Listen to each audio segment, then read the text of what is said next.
Here at Stanley Gibbons, we see dozens of collections on a daily basis.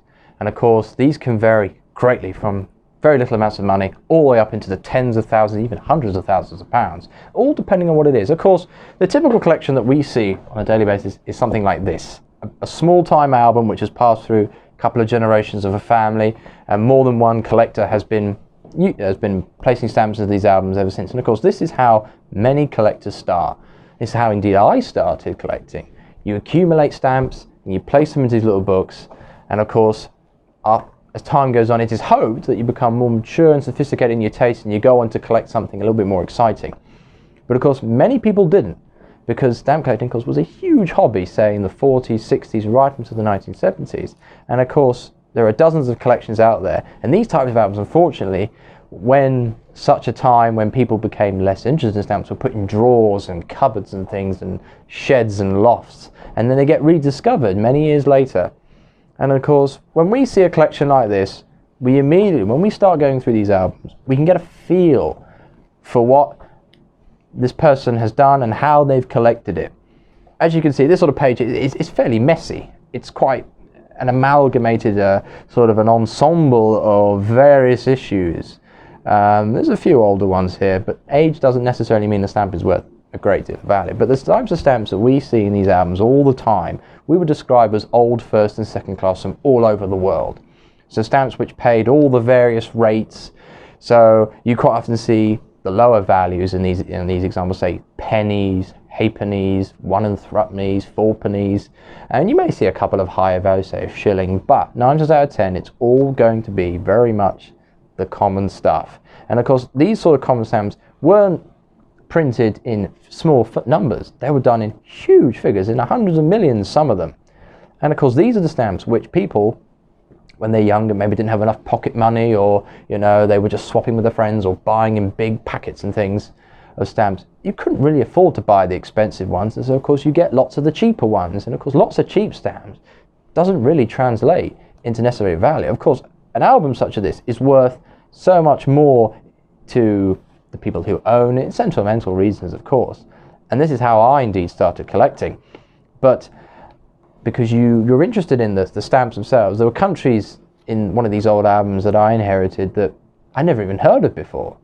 And of course, it's very fascinating to rediscover these types of collections.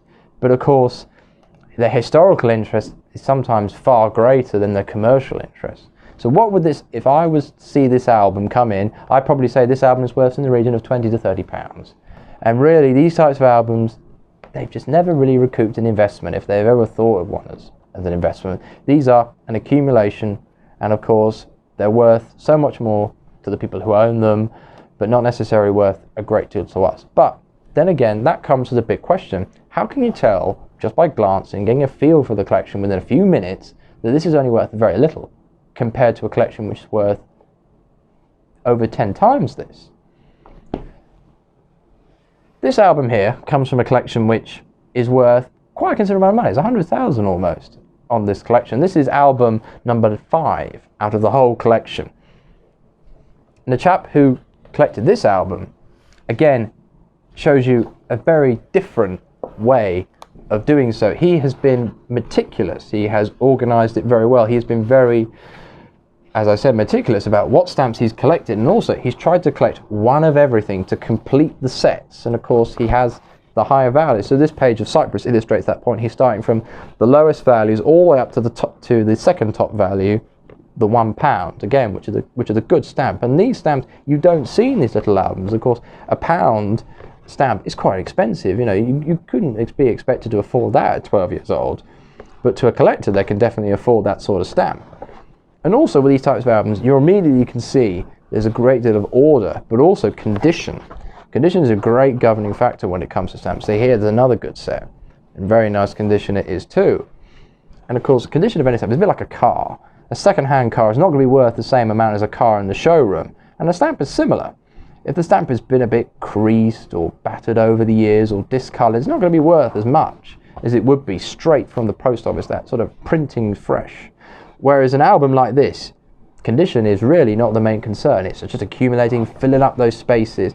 Whereas, of course, in a collection like this, it's far more thoughtful and considerate when it comes to placing their stamps into the album. Of course, we quite often see when we buy collections or we auction, we're often looking for the better stamps, say the high values, and also immediately we can see that some money has been spent on this collection. So here we have the first issue of Gibraltar where they overprinted on Bermuda. Again, a difficult set to acquire. And there is also a specimen set of the second set. And again, going through this, you can just tell even more so as time goes on, this person has been very thoughtful and considerate in collecting what he has done.